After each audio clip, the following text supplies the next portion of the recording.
ओम शांति। कभी कभी किसी को लगता है कि दूसरे हमको प्यार नहीं देते हैं, सहयोग नहीं देते हैं, सम्मान नहीं देते हैं, या फिर जो दूसरों के प्रति हमारी उम्मीदें हैं वो उसको पूर्ण नहीं करते हैं। परंतु परम पिता परमात्मा हमको एक बहुत सुंदर सी बात समझाते हैं कि बच्चे, जो आपको चाहिए आप बस एक हाथ से देना आरंभ कर दीजिए। आपको प्यार चाहिए, खूब प्यार बांटिए। सहयोग चाहिए, खूब सहयोग दीजिए। सम्मान चाहिए, सबको, छोटे बड़े सबको खूब सम्मान दीजिए। क्योंकि जो आप एक हाथ से देते हैं तो दूसरे हाथ को कभी भी ऐसे नहीं करना पड़ता है। क्योंकि जो चीज आप उनको देंगे वो आपके पास निश्चित तौर पर लौट करके आएगी। ना सिर्फ लौट करके आएगी बल्कि कई गुना होकर के आएगी। अगर आप सदा ही भरपूर रहना चाहते हैं, हर चीज से संपन्न रहना चाहते हैं, तो खूब बांटना आरंभ कर दीजिए। जिस दिन आप दाता बन जाएंगे उस दिन आप हर प्रकार से संतुष्ट हो जाएंगे।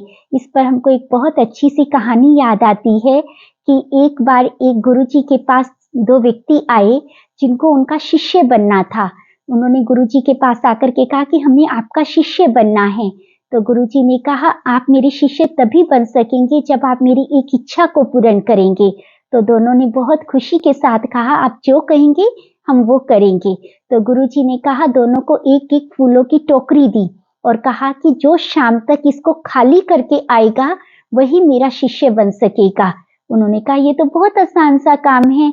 खुशी खुशी उन्होंने टोकरी को पकड़ा और उन्होंने कहा, हम अभी करके आते हैं। परंतु गुरुजी ने कहा, मेरी एक शर्त है, आपने फूल सिर्फ उसी को देना है जो आपको देख करके मुस्कुराएगा। बिना उसके मुस्कुराने के आप किसी को भी फूल नहीं देंगे, ये मेरी शर्त है।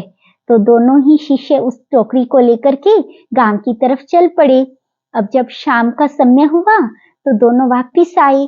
तो एक की टोकरी तो पूरी की पूरी भरी हुई थी, जैसे वो लेकर के गए थे लगभग वैसे ही लेकर के आए। और दूसरे शिष्य की टोकरी मतलब बिल्कुल ही खाली थी।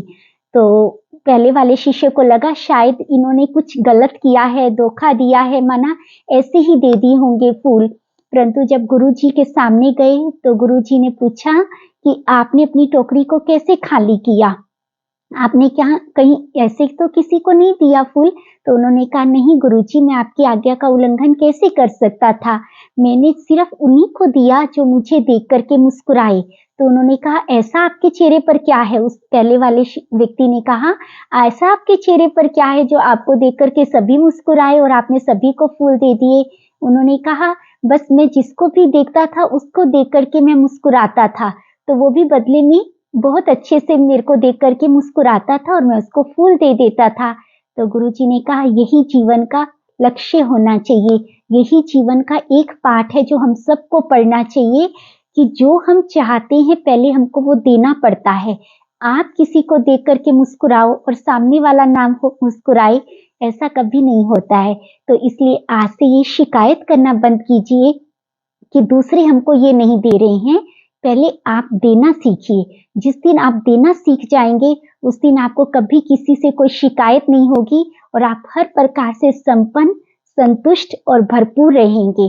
क्योंकि हम सब उस परम पिता परमात्मा दाता के बच्चे हैं, तो इसलिए कभी भी हमारे अंदर मांगने की भावना नहीं होनी चाहिए, सदा ही हमारे अंदर देने की ही भावना होनी चाहिए।